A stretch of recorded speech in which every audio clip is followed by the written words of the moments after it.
Students, आज हम day 6 summer camp जी academy की तरफ से आज हम सेल बायोलॉजी को फर्दर डिस्कस करेंगे और आज डिस्कशन होगी सेल डिवीज़न के बारे में।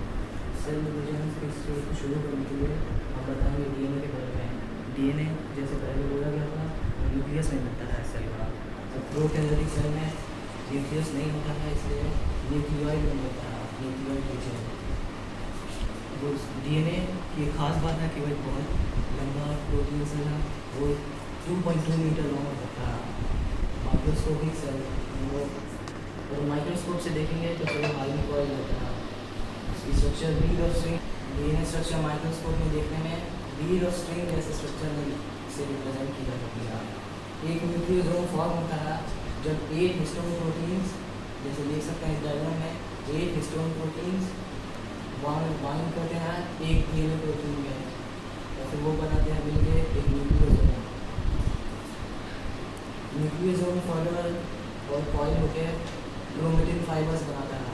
क्रोमेटिन फाइबर्स और कॉइल होते हैं और वो क्रोमोसोम। क्रोमोसोम की स्ट्रक्चर ऐसे रिप्रेजेंट की जा सकती है, बीच में एक सेंट्रोमियर रहता है जिससे दोनों क्रोमोसोम्स को बीच में सेंट्रोमियर साइट है स्पिंडल फाइबर्स के अटैचमेंट के लिए इंटरफेस में। वो उसकी एंड्स एक स्ट्रक्चर से बनी रहती हैं टेलोमियर। टेलोमियर्स क्रोमोसोम्स को अनकॉइल होने से रोकता है ताकि वो वापस से क्रोमेटिन फाइबर्स में बदल जाए। इसकी एक और ये रीज़न है कि टेलोमियर एग्जिस्ट करता है। टेलोमियर सेल की एजिंग भी रखता है। टेलोमियर आज एक सब्सिक्वेंट सेल डिवीजन में कम होता है। सेंट्रोमियर की मेटाफेज में इन 4 रूप से मिल सकता है। मेटासेंट्रिक, जिसमें सेंट्रोमियर मिडल में रहता है जैसे डायग्राम में है। सब मेटासेंट्रिक मिडल से जरे दूर चले जाता है। मिडल यहाँ है और देख सकते हैं सेंट्रोमियर जो दूर चल चुका है। एप्रोसेंट्रिक में वो एंड की टुवर्ड्स हो जाता है, एकदम एंड की टुवर्ड्स नहीं पर एंड के सामने है। टेलोसेंट्रिक में वो पूरी तरह से एंड तक पहुँच जाता है। आगे हम डिस्कस करेंगे सेल डिवीजन के 2 मेजर फेजेस। इंटरफेज जो लार्जेस्ट फेज है, इंटरफेज 3 और फेजेस से बना है, 3 सब phases. First G1 phase. G1 phase में प्रोटीन और कार्बोहाइड्रेट्स की सिंथेसिस होती है। और सिंथेसिस फेज में डीएनए और हिस्टोन प्रोटीन्स रेप्लिकेट करते हैं, जिसमें यहाँ पे केवल न्यूक्लियोसोम रेप्लिकेट करते हैं, ये बनते हैं सिस्टर क्रोमैटिन्स बनती है। और G2 फेज में फर्दर अगर ज़रूरत हो प्रोटीन और कार्बोहाइड्रेट्स की तो फिर वो कंटिन्यू करते हैं अपनी प्रोटीन और कार्बोहाइड्रेट की सिंथेसिस। इसको सेल्स के भी कर सकते हैं G2 फेज को, अगर इनको ज़रूरत ना हो। G0 फेज तब होता है जब सिंथेसिस और G2 फेज के बीच में अगर सेल को रेस्ट की ज़रूरत हो। सेल्स अंदर को डिविजन नहीं करते हैं, यानी कि वो एम फेज में नहीं जाते हैं, तो सेल एक स्लीप की तरह से चले जाते हैं। ये पाया जाता है G0 phase heart muscle cell में, नर्व सेल में।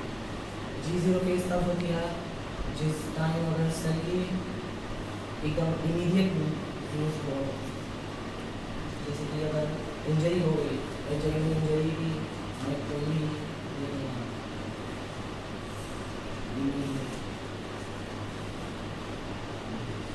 इमीडिएट यूज के लिए। आगे एम फेज होता है फिर G2 फेज के बाद।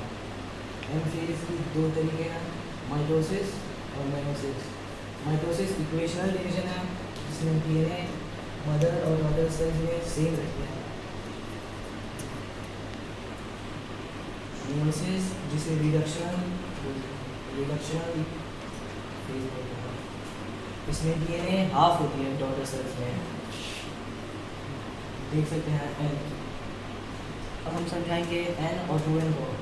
एन मेयोसिस में मिलता है, गैमेटिक सेल और जेनेटिक मटेरियल हाफ होती है, और 2n जो माइटोसिस में होता है, सोमैटिक सेल और जेनेटिक मटेरियल। सोमैटिक सेल में मिलता है जिसमें जेनेटिक मटेरियल सेम रहती है। ह्यूमंस में 23 पेयर्स मिलती हैं। 23 पेयर्स तब होते हैं जब 22 ऑटोसोम्स प्लस 1 एलोसोम की पेयर। ये हो सकती है या तो XX जैसे फीमेल्स में हो गया और XY जैसे मेल में हो गया। अब हम डिस्कस करेंगे माइटोसिस। माइटोसिस की फर्स्ट फेज है प्रोफेज। ये first step of cell division. Nuclear membrane dissolve हो जाता है और न्यूक्लियस डिसअपियर हो जाता है। मेजर ऑर्गेनल्स भी डिसअपियर हो जाते हैं। सेंट्रियोल डिवाइड कर देना और स्पिंडल फाइबर्स की फॉर्मेशन हो जाती है। यहाँ पे देख सकते हैं ये न्यूक्लियोलस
मेजर ऑर्गेनल्स वापस से रीअपीयर करने लगते हैं और दोनों डॉटर सेल्स सेपरेट करने लगते हैं दूसरे से